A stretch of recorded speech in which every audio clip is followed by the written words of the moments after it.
Hi, I'm Jim McCann, founder of 1-800-Flowers. We created this podcast to share the wonderful people we get to interact with, we get to meet, we get to know, and most importantly, get to learn from. So I invite you to join us on this journey here on the Celebrations Chatter podcast. But here we are having a wonderful opportunity to chat with David Sax, who's not only, he does two things. He thinks and he writes. And I think that's a pretty neat thing to be able to do, to have license to explore the things that you're interested in, develop ideas about how the world's working, could be working, or in this case, probably should be working, and get to share your thoughts and ideas with a community of people who are quite interested in what you write and the books you produce. So what a neat thing to be able to do. Well, thank you, Jim. That's something I should remind myself of every time.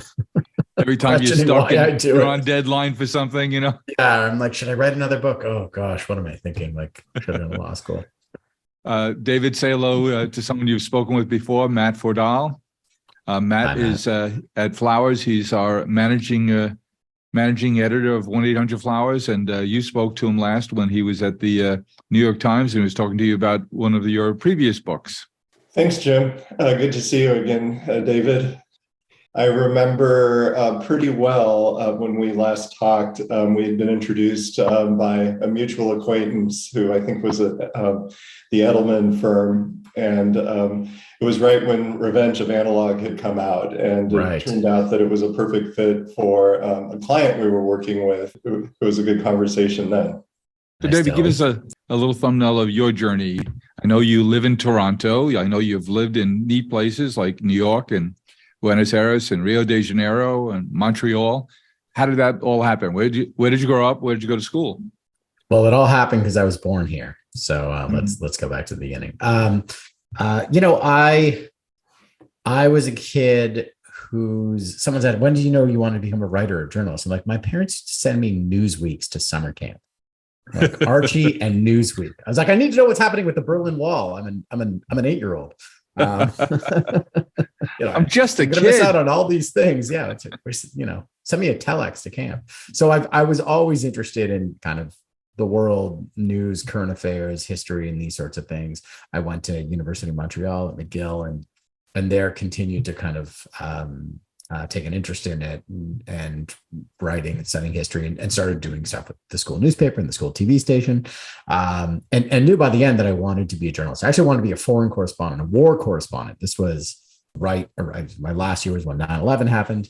And I was obsessed with the idea of becoming a far-flung war correspondent.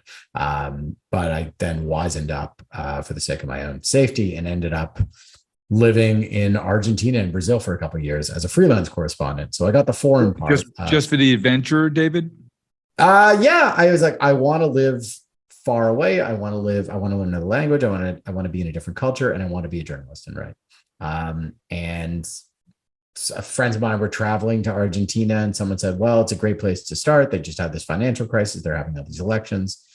Go there and see what you can do. And that was it. It was just kind of got a ticket, went down, was pitching stories from a hostel, and then stayed for a couple of years. And because I was there and not many other people were there, I was able to pitch stories to all sorts of different publications. I was writing for Wine Spectator because they didn't have anyone down there. So I was a 23-year-old, who'd never drank anything that he couldn't buy for, I don't know, more than $10. And here you are sampling all the great Malbecs of the world. Going to wine tastings, being like flown to wineries. I mean, it was, I think I peaked at that age. And because it's not the center of the universe, it wasn't, Iraq or China at the time. I mean, I had to think broadly about, so I was writing travel stories, business stories, politics stories, radio stuff, magazines, and that really kind of opened the door to this broad-based kind of world. But I got into books because I had an idea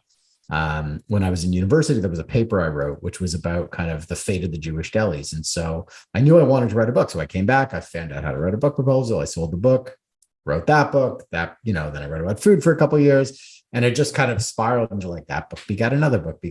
And here we are 5 books later, 20 years later. And I still have the menu for the Jewish delis behind me. Do you go by Katz Deli just to pay your respects? Yes, it is it's the Temple Mount. And boy, Sorry, there's, Matt, you there's asked something something. about great pastrami. Matt, are you a pastrami fan? I am. I love a good deli. David, a question that kind of follows in this timeline. When did the insight that produced Revenge of Analog come to you? And how long did that marinate in your mind before it produced the book? So I was researching and writing that Deli book probably around 2007. And around the time, two things happened. One, smartphones came out. So all of a sudden, everybody I knew who had a real job were getting Blackberries, and their behavior radically changed overnight. You would go to a dinner party, and all of a sudden, everyone was heads down, lost in this thing. You wouldn't even hear people talk. And I remember looking at my then girlfriend, now my wife, I'm like, what the hell is going on here? And so there All was this thanks radical, to a Canadian company. yes, less than 100 miles from here, and it was this radical transformation that all of a sudden computers were everywhere now, everywhere in your pocket and wherever it went. And the other thing was that at this exact same time, I was starting to see this nascent sort of green shoots of this analog revival, or this revived interest in analog goods and ideas. A board game cafe opened up by my apartment. Record stores, which were previously sort of declining and selling CDs, started carrying vinyl records again. And everybody was walking around with these paper notebooks, these moleskin notebooks, and bookstores were, opening when they shouldn't have. So kind of that idea began at that time. And I remember writing a book proposal about it. I think it was called The Digital Diet, probably around 2008, 2009. And I had sort of a couple of variations on that proposal, and my publisher and my editors, like their agent at the time, was like, I don't think this can sell, or we tried to, and they're not interested in it. And I just kept coming back to the idea. I would like put it to bed, and then every couple of years I would just kept seeing it grow. I kept seeing, more record stores opening, more bookstores opening, more people writing on paper. Something was going on as the technology digitally kept improving and becoming more ubiquitous with the iPhone and subsequent updates to it, and Spotify and streaming. The interest in analog only seemed to grow alongside it, and finally got around to convincing someone that this was a worthy topic to write about, and that was 2016 when that book came out. So it took some time, which actually was to my benefit, because that trend needed to emerge into its own. Take us a step back, if you would, David, and give us some definition, if you would. It seems obvious, but maybe not. What do you think is digital, and what do you think is analog? Give us a little bit of clarity on how you define those two words. Sure. Well, in a technical sense, digital is the language of computers, and it's binary, which means that, ones and O's only. Exactly. In an electrical circuit, something's either on or off, and that's it. Inside your phone, all those microchips, everything Intel's building, semiconductors. I mean, it's just a bunch of little on-off switches, and you add up those in the millions or billions, and it can make all sorts of things. And analog is not on-off. It's the real world outside of computers. It's the texture of things. It's the sound of things. It's the full sort of grand picture. So I use the term in really this sort of broadest sense, and it's really, if something is digital or driven by computers, or computers are at the heart of it, then to me it's digital. And if it's not driven by computers, if it doesn't require computers, then I say it's analog. And of course, it's an imperfect thing, right? There are, every record store has a computer at the front, and they might buy their stock and sell it on the internet. That doesn't make it a digital thing. That the core of that thing is analog. And in another sense, there are certain digital technologies or things that are done by digital technologies that are part of an analog experience. So it's an imperfect definition, but it's an imperfect world. And as we read The Future is Analog, your newest book, How to Create a More Human World, it seems to me that the essence of what you talk about in the book here, David, is that you need to have an appreciation for those differences you just talked about. Embrace those digital things that give you more time, more efficiency, to curate and really enjoy the things about your world that are analog. Good meal, good experience, good conversation. But most importantly, it's to focus on the kernel of what makes all those things interesting, is that they're foundational for relationships. Right. Correct. I mean, I think that's, this book is, I hate to say it, and my publisher hated when I said it too, but it is a pandemic book. It is a book about the years of the pandemic, and especially the experiences of people, centrally myself, when all we had to interact with work, with school, with friends, with our social life, with nature, was the digital options, was what we could access through a screen. And so the divide between analog and digital in that way became very stark, right? Analog was what you were not allowed to do. You were forbidden by law in most cases from doing it, at least for a period of time, depending on where you lived. And that difference became so crystal clear. Whereas before it might have been a theoretical thing. But, when you send your child to a real school in a building with teachers and friends, and they're in there, it's a very, very different thing from going to school on a screen. And I think we all saw, experienced, and felt what that was like in almost every facet of our life. And what I was interested in sort of highlighting and talking about is what deeper value did the analog world see, but through that experience? How did we realize the value of those relationships, whether it's a work colleague that we would used to sit next to and now we were just seeing them on Zoom, or your child going to school, or even something as simple as going to an exercise class and suddenly that exercise class is now online. What are the actual differences that we experienced? What was better? What was made better by the technology? And where did we really feel as though something was taken away from us? And that thing that was taken away from us, the value of it became apparent only once it had gone. And I think that experience for everyone is going to be different, but everyone's going to react to it in some way. I don't think anybody can say, "Oh yeah, no difference." It was all the same. Let's pull on that string a little bit. I ask you to predict what we're saying about this period of time in the near and not so near future. But you've mentioned 3 events now that have had a big impact on our lives here in North America. You mentioned 9/11, the impact it had on you. Certainly, you talked about the financial crisis of 07, 8, 9, 10. And now, of course, the COVID experience. So we're far enough away from the others that we can clearly see what changed, what's different as a result of those 2 other major events, tragic in so many ways. And what about this one? When we reconvene over a hot pastrami sandwich in Katz 3 years from now, and it's much more in the rearview mirror, what are we saying about how our life has changed more permanently as a result of the COVID experience, do you think, David? Well, so this is I'm gonna give you an answer, but it's going to be a roundabout answer because I'm a writer, so it's going to take me 300 pages worth of words. And you want it in advance. If you could, please. Here's my account number. It's late March, April 2020, right? You go on LinkedIn, you turn on MSNBC or CNN or whatever, the New York Times, and all the experts are saying, this is it. This is the new normal. There's no going back, right? The future was always going to be digital. This is what the predictions had said, the futurists had said, and now it's here. We're shopping online. No one's going back to a grocery store. No one's going back to a flower store. Your kids are going to school online. Schools are outdated. We don't need these. Like, this is, the predictions have arrived.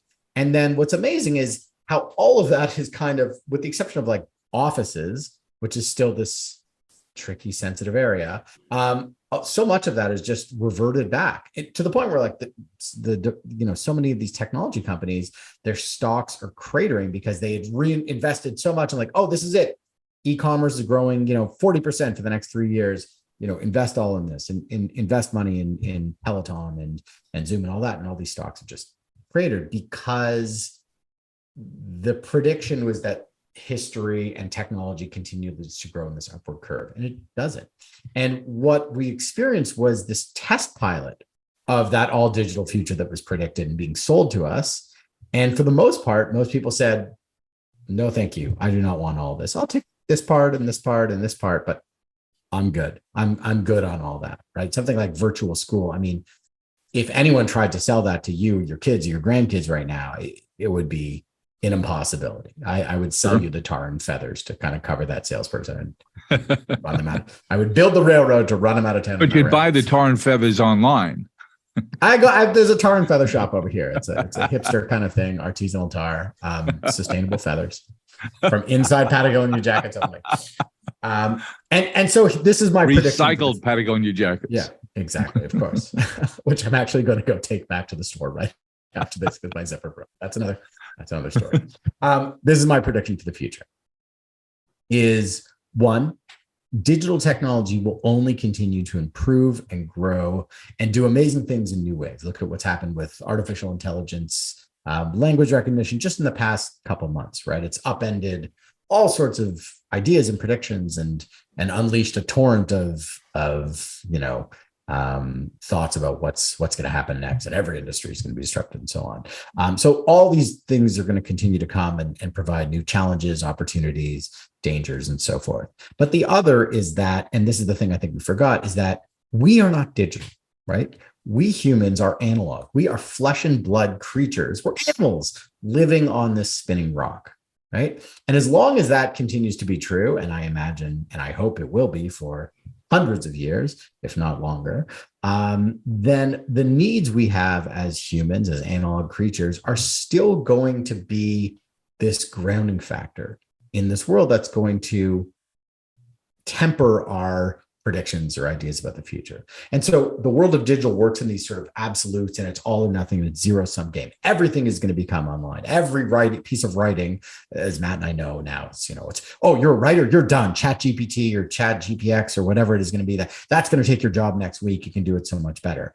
And there's a limit to these things. There's a limit to what digital can give us because it's limited to the confines of the screen, right? We still relate to the world. We still relate to one another in a way that's so much deeper and richer and more meaningful than anything that we can build, any sort of technology that's out there. So I think as long as that's the central truth of our reality, which it is, unless you believe in sort of the singularity or some sort of digital rapture, then the future will always need to be related to that. And that will be the sort of central focus of the things that are actually going to matter. And so beware any prediction that predicts, AI is going to take all the jobs, or the computers are going to fix all these problems, or this is the sort of solution to these things. It's always oversold. And we always return back to the things that matter to us. And that's what the book is about. It's this. It's if we don't reflect on the experience of the pandemic, when all we had was digital, at least for a couple months, right? And say, hey, what was that actually like? And how do I now think about the future in terms of that? Can I think critically about technology in the future based on my experience when I was sitting in my sweatpants inside my house, looking at screens and screens and screens for hours a day, and I was miserable, right? What did I learn from that experience? If we can't learn from that, then yeah, we're doomed. Well, what did you crave during that time that you, at least to yourself, said, I'm going to do more of this when? People, friends, exactly. Family, relationships, right? Conversations face to face with another human being was the thing I craved the most. I was that guy who would go to the grocery store and his two, N95, and not like the good Korean, like flat, like this is, early on, like you go out and buy like a drywall mask, it was like a schwitz for your face, and go to the grocery store. And I'd be like chatting up the cashier for 5 minutes while everyone else is in line with their bags of yeast, and I crave that. And why? Because I'm a chatterbox. Fair enough. Guilty as charged. But also, human beings are, getting back to that analog animal, right? We are social creatures. We have evolved not with the biggest bodies or the fastest legs or the largest sets of teeth as the kind of alpha predator creature of this earth. We've evolved because we are the most social animal.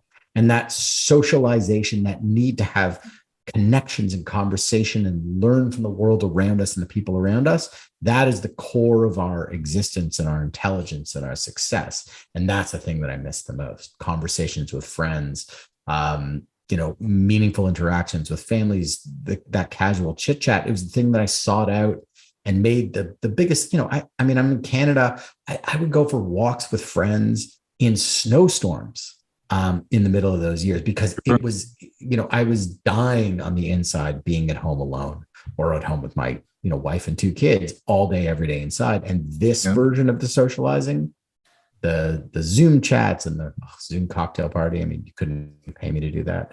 If you had opened a company called 1-800 Zoom cocktail party, I would have shorted that company. I would have made billions.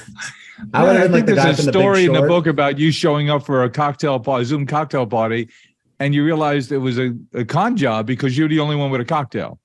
Yeah, apparently the alcoholism only went so far.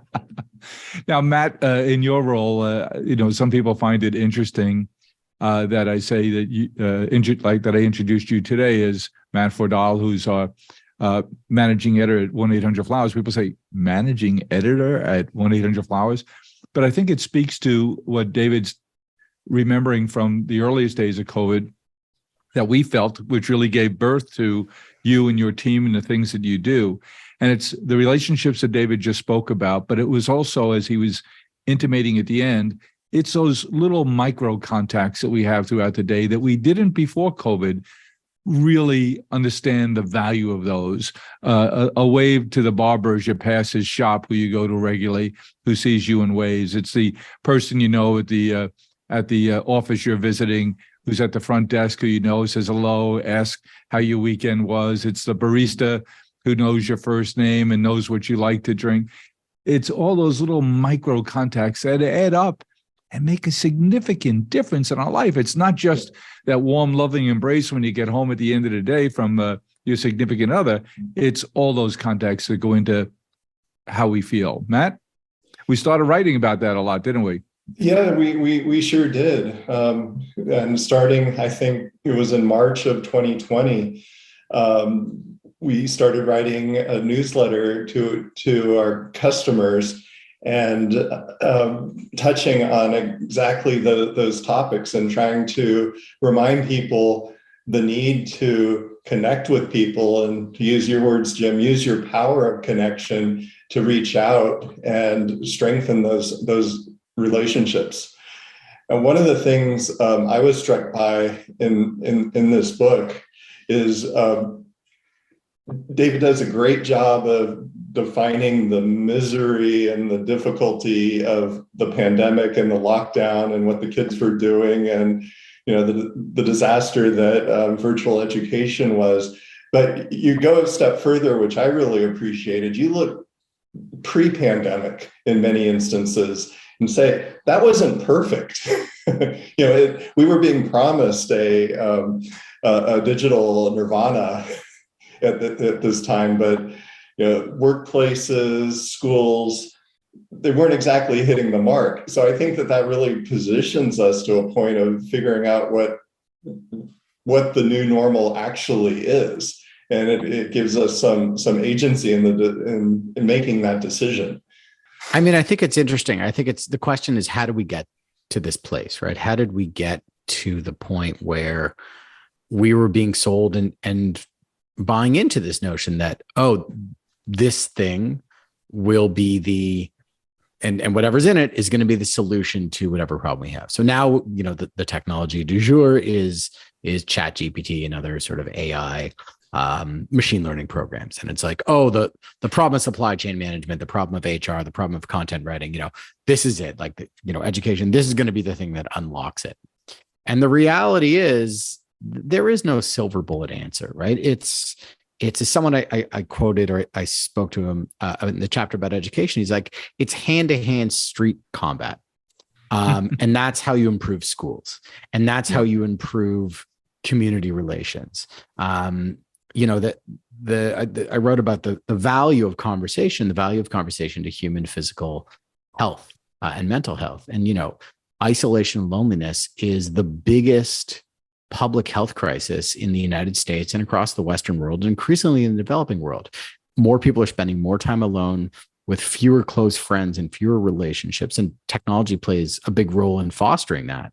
And it has a tremendous detrimental effect on people's mental health in terms of anxiety and depression and suicidal thoughts, but also in terms of their physical health, substance abuse, alcoholism, drug abuse, overdoses, suicide, other forms of self-harm. But even accidental death is higher, or accidental injury is higher for people who experience loneliness and isolation. And there are people who propose that the solution to this is technological. In countries like Japan, they sort of pioneered this. You have an aging population.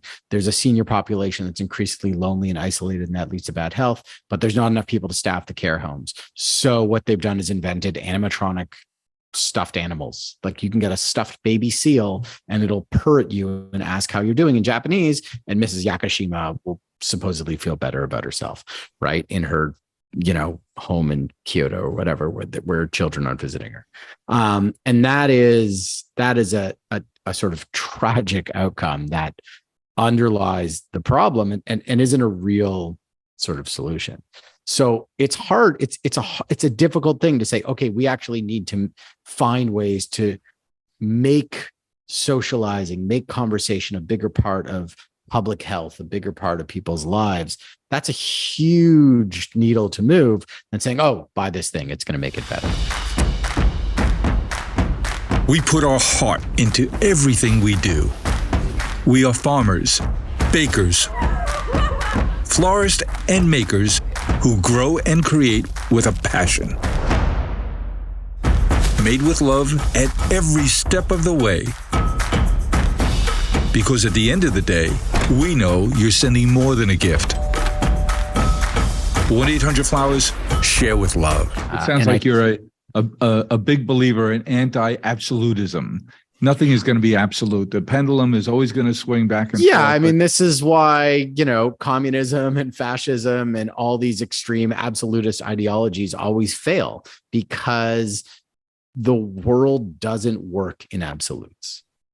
It simply doesn't. So give me the other side. Analog reality isn't binary. It's not either or. It's everything and it's messy and it's slow, but that's the beauty of it, and that's what the strength of it lies. This is what works for companies, right? It's like, you're going to invest all your money in this one technology, and that's going to be your solution.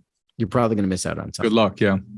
But I think that the phrase you just used, "it's always and," is the great takeaway for me from your book. And let me ask you to pull on that a little bit. What things about technology that we dramatically embraced during COVID, your book being a pandemic book, as you said, and in preparing and writing The Future is Analog, what tools did we acquire? And I'm thinking of a couple myself that can make our analog lives, our relationship lives, a little better, a little richer. We're working with, you mentioned the robots in Japan. There's a technology company here that we're working with at Flowers to make available on a test basis to a few of our community members something called LEQ, which is a robot which would have conversational capability for someone who lives alone, maybe someone with a disability. Reminder to take medications. Their loved ones can check in with them and have real-time conversations frequently throughout the day. I don't think that's the absolute fix, but it can be contributory. It can be and to help make a better and more safer, richer life for that individual and their family. I think that nails it, right? And it's what are the things that are supplementary and complementary to life? What are the technologies that we can use to make things easier, better? So we can have this conversation and it's done remotely. Now, this existed before the pandemic, but now it's so much more widespread and people know it and use it. And it is something that is much more ubiquitous and cheaper. And there's more sort of options on this, right? More content, so, your world. Yeah, more content, your world, exactly. The ability, let's say that a number of different small businesses may not have had digital capabilities beforehand, and now they have much more capabilities. So it might be easier to go and order something or pay for something and make a reservation for somewhere, and that might make it easier for you to get out and get that coffee with your friend because you don't have cash on you. But all of a sudden, everybody has their tapping ability or something along those lines. I think are you deliberate now, David, about your own relationships using technology as a tool to stay more connected with more people, fewer people? How is it impacting your deliberate behaviors to make sure you're investing in those relationships that matter to you and your family? Yeah. I think it's something that I've been thinking about for years since I started writing the previous book. So this is almost a decade ago. It is a real consciousness of, during the activity that I'm doing, whether it's work or social or whatever, do I need to use technology now? Is it actually going to make it better? Or am I just holding it like a light emitting pacifier? While my kids are at swim class. That line too. That's another I'll borrow. Yeah, well, my kids are at swim class in 3 hours from now, and it's like, all right, I don't know how much water I need to watch my son ingest. What's on this magical light device? When I could be talking to the parent next to me who is a community member, and I might actually learn something. Let me stop you there. You're at the pool. You have a good idea. Do you write it down? Do you dictate it? Do you send yourself an email? Do you put it in notes? What do you do? If I have a piece of paper, I'll write it down. If I just have my phone, I do the send myself an email thing. Notes it gets lost. But there are times in my book writing process where I am very deliberate. Like if I'm brainstorming through ideas for the outline of something, I'm doing that on paper. Often I'm using huge sheets of paper that are, these big 3M Post-it notes that I have to buy at Office Depot, that are these giant things with sticky notes and everything on it. I need to see it visually, and then I'm going to type that up into a Word document. But it's a process. That's how print your it brain out, works. and got to write it down. That's how my brain works. I just got a typewriter the other day because I did a book talk at a wonderful store called Philadelphia Typewriter, America's premier typewriter boutique. But now I'm like, all right, when am I going to use this typewriter? Like, I'll do it for fun. I'll type out notes, but like, how, now that I'm thinking about another book in this part of the creative process, how can this tool help me? That's going to be different from this laptop that I'm talking to you on, right? Mm-hmm. And so it's thinking about it. And then there are other things where I'm very deliberate. I'm on vacation. My phone is on do not disturb, or I'm turning it off, or I'm leaving it in the hotel. On the weekends, usually on a Saturday or something, or I will leave my phone away or turn it on do not disturb or turn it off.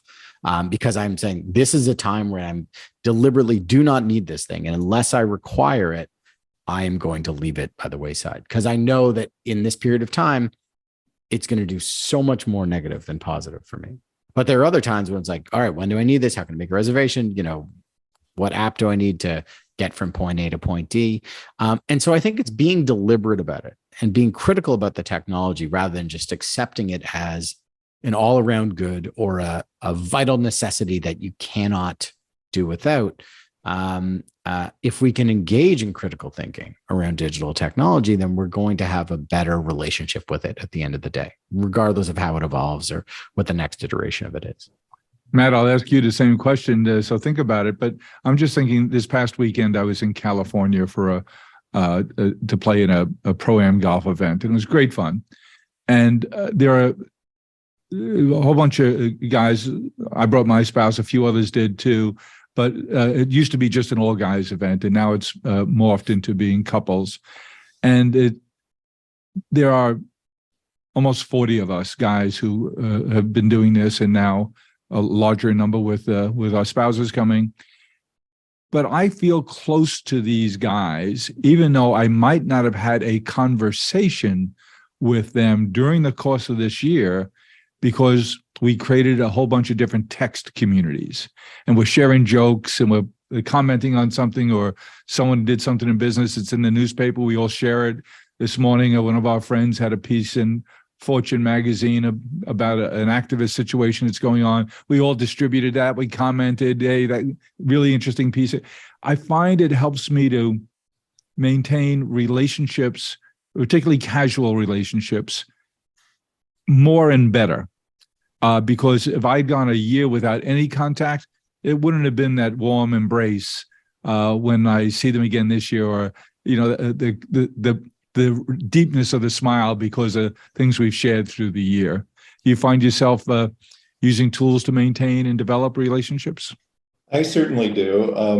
I know with my family in particular, we're constantly texting each other little jokes and memes, and I'm currently sending my 16-year-old old school comic strips from like the 1930s and 40s, just to get him thinking about what humor was so far ago. Free TikTok.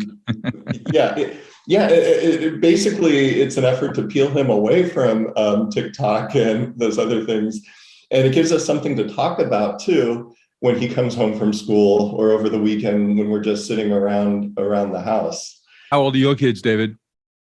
Oh, they're 9 and 6. I mean, they're okay. So you have the do they get a mobile device question coming up, huh? Oh, yes. The 9-year-old is lobbying.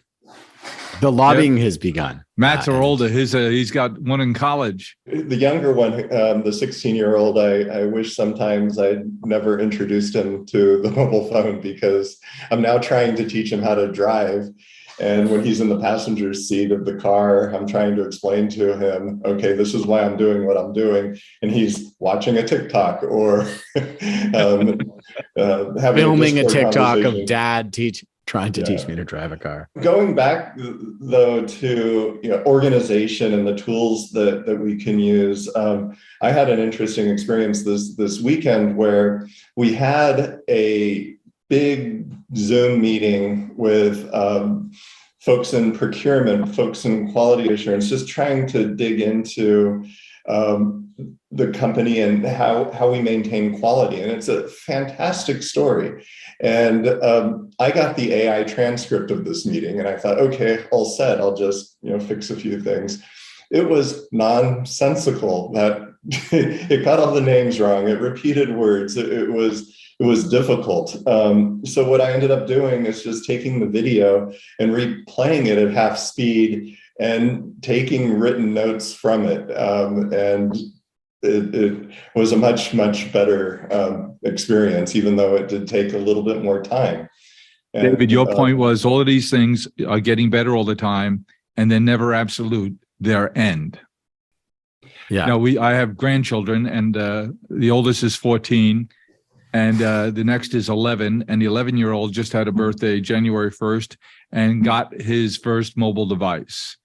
And, his parents held the line. All my friends have it. I'm the only one who doesn't, but I'm glad that my daughter and her husband held out. It then came down to a balancing act between safety, convenience, accessibility, that a couple of parents decided 11 was the right moment. I've never spoken to a parent who looked back on giving their kid a mobile device with happiness. Never, yeah. That's it's a friend, our neighbor, did their daughter's 11. She got one. She's like, that's it. She's lost. Like there's a part of it that's just, we see it in ourselves, right? I'm sure kids would notice it too if they weren't born with their parents with it, but it's like, there is just a portion of their attention that you are competing with from now on. No question. You don't have the algorithms of the team of MBAs or, Stanford engineers and make you more interesting. All you have is a bunch of like Popeye comic strips in the 1930s. And the ability to sound like your parents saying there'll be none of that at this table.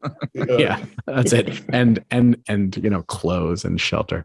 But David, when you're working on a subject, your kids, do they know what you're working on? Are they listening? Do they ever ask questions while you're in process? Not so. I mean, they're very young. So, now they're getting to the age where they're a little more curious, but, it's like, oh, you have a book, another book. Wow. Okay. They came to my book launch this time, in Toronto, which was, they sort of got to see a little bit of how it's done, but, it's, I sort of explain it to them and they couldn't care less. Maybe they'll write a memoir about it one day. Let me ask a follow-up question to that, given Yeah. the focus you put on education and ed tech, actually in both books. What kinds of conversations do you have with their teachers and the superintendents about the technology that that the kids are being introduced to at school? I mean, I think it would be very difficult to find a teacher or a school administrator anywhere at this point, or a parent that is all in for a technology-driven educational future. I think they all understand that there's a balance. These are tools and technologies that they're going to need to learn, but they need to do it in a way that is critical, is conscientious of it, balances what it can do and what it can't do, which is what we're talking about with the chatbot that you were using, or any new technology that might be implementing in the business gym. Their teachers do that with them already. With, my daughter does her assignment. She's got to do a book report today, and I think does it in Google Docs. That's the way it's sort of done within the classroom with the laptops they're given. But it's like they're teaching them how to source things online. They're teaching them what, the critical thinking around technology. That's really clever. And I think that mindset, the pandemic did that to really shift the mindset of teachers who in the past, or administrators more like, the teachers knew, they were on the ground. They saw what was happening. But administrators are often like, oh, every kid needs an iPad because that's the future. Every kid needs a device. There were private schools. It was like every kid gets to bring their phone, and almost to a T, every one of those schools is like, nope, no kids get to bring their phone. This is a disaster. And so I think I've had those conversations with people in education, but they've all been to the other side now, and they see what it's like. And if the other side is this for school, nobody wants that. It's a pretty grim thing. Oh, sorry. Don't Jim, you think, though, that technology has the potential to heal the great divide? Because I saw during COVID, living here in the New York area, the mayor was complimenting himself, patting himself on the back that, look what we managed. Education went on. We didn't miss a beat. Yet I know that there's no internet capability in public housing where there's 600,000 people live. That means all of those kids were falling further and further behind because they didn't have a PC. They might not have had electric, never mind an internet connection. So, but it does seem to me that good access to technology can help groups that are behind to catch up. Well, so this has been, again, the promise of ed tech, and this goes back decades, right? Even before computers, right? Is this technology is, we have an unequal education system, more unequal in the US than most other Western countries. What is, this, but if everyone gets a computer and access to the internet, everyone's going to have access to the best schools and the best whatever. And again, it's this silver bullet. This is a really simple solution to this incredibly complex question.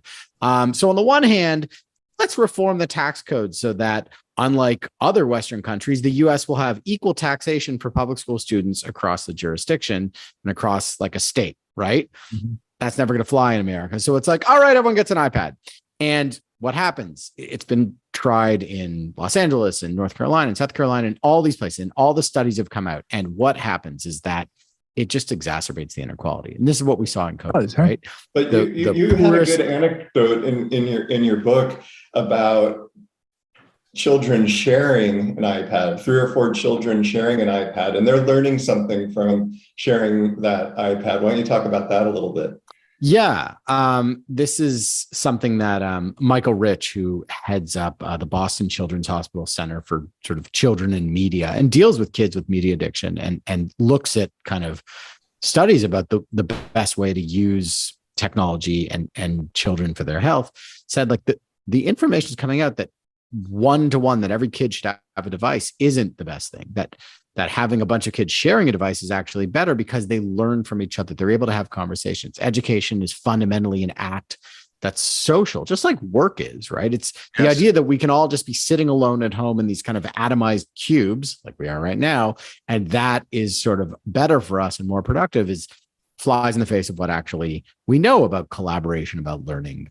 And again, gets back to that heart of the thing. We are social creatures. We work We learn in a way that is fundamentally social and emotional, and you can't do that when you're isolated and sitting. So one is that question of access, right, Jim, what you're talking about, which is that in public schools in New York, in private schools everywhere, what happened when everybody got the technology, when everyone got online, the learning inequality was exacerbated. The poor kids, the kids in public housing, the Black kids, the brown kids, they did worse. And it wasn't just in the US, it was all over the world. And the ones at the top who had the most resources did not, it wasn't like they improved, but they maybe showed the least amount of loss. Nobody did better. Nobody did better. That's the sad. I mean, there were the few cases, and again, this is where it's like, where is technology good? For certain individuals, people with physical disabilities, people with certain learning disabilities, or perhaps on the spectrum of autism, it proved helpful or proved an aid to some students, but 90+% did worse or maybe maintained it with the slight loss. But the ones who did the absolute worst were the ones that are already at a disadvantage. And so the promise that the technology would be this great equalizer has not come to pass, just as it hasn't come to pass in many other aspects of our society. At the end of your book, The Future is Analog, David, you talk about a mutual friend of ours, Vint Cerf. Matt and I had occasion not too long ago to chat with him about where's technology going, where's the world going. And when he starts talking about interplanetary communications and what he's doing there, my eyes glaze over a bit and I want to pull the covers over my head. But talk a little bit about how you think about his point of view in terms of technology and its impact on our culture. Well, what my conversation with Vint was really interesting because I was referred to him by a gentleman named Brock Hinsman, who's a futurist in Silicon Valley, but not someone who just says, oh, this is the next technology, you got to buy it, but like who thinks very deeply about the challenges we're going to have in the future in terms of the environment and climate and, big picture stuff and how technology fits into it. And he put me in touch with Vint. And for those who don't know him, Vint Cerf is one of the most brilliant computer scientists and thinkers in world history. I mean, he's one of the inventors of the internet, this little thing you may have heard of. And we had this conversation and, we talked about it. He said, we're doing amazing things with virtual reality, artificial intelligence, all these things. But he said, we can't think of these things as a replacement for our relationships, for being out in the world, for these social things. And I think it gets back to this either or question and the and question that we were talking about before, Jim. When we look to digital as a substitute or replacement for what I'm calling the analog world, right? For physical spaces, for person-to-person relationships, for the interactions that happen when you're out beyond your screen, then that's when we lose something. And that's when we lose our way, and that's when we get lost. And he was talking about, Mark Zuckerberg had announced that Facebook was pivoting to become Meta and the metaverse very shortly before we had our conversation. And he said, you can do wonderful things with virtual reality. He was describing work he was doing, disassembling a rocket engine with virtual reality to show. I was going to do that this weekend too, but I was. Well, it's busy. A hobby. I prefer an analog rocket engine personally. I work on some missile systems just in my spare time. But he's saying that's great. But the idea that we're going to strap screens to our eyes and that's going to replace having a meal with someone, seeing your friends at your golf tournament once a year. Oh, we can't make it to the real golf tournament, but why don't we go to virtual Pebble Beach and you strap on your goggles and I'll strap on, we'll get in the simulator and hit the links. I'm not a golfer, so excuse me. That in no way should be the replacement. That is lessening our human experience, right? And this comes back to this central idea of like, what is our future?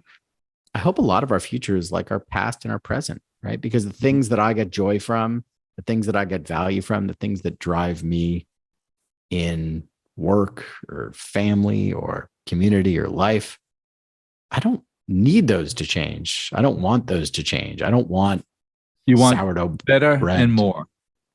Better, more, I want more time cuddling with my kids. I don't want to do it through some thing. If I want to pet a baby seal, I want to pet a baby seal. I don't want an animatronic seal or a puppy. I don't have too many baby seals in my life. Matt and I have worked a lot in the last a couple of few years about something you talked about earlier, which you just touched on again, which is this loneliness epidemic. I first really became aware of it back in 2018 with a couple of editors at the Wall Street Journal did a piece on my generation, the baby boomers, and how we were the loneliest generation for some big macro kinds of reasons. But lo and behold, Generation Z and millennials have raised hands and said, oh, no, we're even lonelier than you. And it may all be true. And I think you're right. The impact COVID has had on our collective mental health, as you talk about, is something we'll be dealing with for quite some time. I do hope that we have an end here, an A-N-D, and which is that we learn to use technology effectively so it enhances our relationships, so it gives us more opportunity to connect with the people, or that we save a trip to have a meeting because we already have a relationship, but we don't have to go to Chicago 6 times a year now. We can go 3 times a year because we have a foundation of a relationship. We can do digital kinds of communications like this to keep the relationship going. And that's 3 more trips that I'm going to be with my wife and my kids and my grandkids that might have been stolen from me if I had to make the trip. So how does END play a role in making the things that are really important, relationships, human contact, human sensitivity, genuine multidimensional interactivity, more and better? But I'm glad that we had this technology today, David, because we got to chat with you and learn from you and pull some great ideas from you. And so I hope the technology has given us more time to bring your great thinking, your great ideas, and to encourage every book club. My wife, I was telling my wife last night, flying home, that I was going to have an opportunity to speak to you today. And she said, oh, that book sounds like it'd be terrific for our book club. And indeed, I think a lot of book clubs were born during COVID. And I completely agree with my wife, Mary Lou, that this book, How to Create a More Human World, The Future is Analog, by the great David Sax, would be a wonderful thing for your book club to talk about, to think about, because, David, you'll inspire us all to think about those relationships that matter, big and small, and how do we invest our time and our energy in making them more and better. David, thanks for your time and your wisdom today. Thank you, Jim. Thank you, Matt. It's a real pleasure to be here, even though I'm still in my house. Thank you. And next time we'll do it in person. Over pastrami, as I'm Yes. told. You must be in California, Matt, because I see the map behind you. California has some great pastrami too. No, he's in New Jersey, but he's Oh. from California, so it reminds him where he's from. Exactly. We A all nice, need that reminder. A nice analog map. It's the best kind. Thanks, guys. The Google one doesn't print out as well. Thank you. Bye-bye. Thanks, Go David. to 1-800-Flowers.com. Find the perfect gift. And wow the people you love. Wow. This is amazing. Whether you want to say happy birthday So cute. Or I love you. I love you too. thinking of you. Go to 1-800-Flowers.com. Celebrate the people you love. Well, I hope you enjoyed what you heard, and I know I'll be sharing it forward. I hope you get to as well. Let's keep the conversation going. Follow me along on Twitter at Jim1800Flowers and on LinkedIn at Jim McCann. Hope to talk to you soon. Thank you for listening to Celebrations Chatter. You can join our community by reaching out at chatter@celebrations.com. And while you're at it, tell us what topics you'd like us to explore here on the Celebrations Chatter podcast. Thank you for listening, and don't forget to share it forward.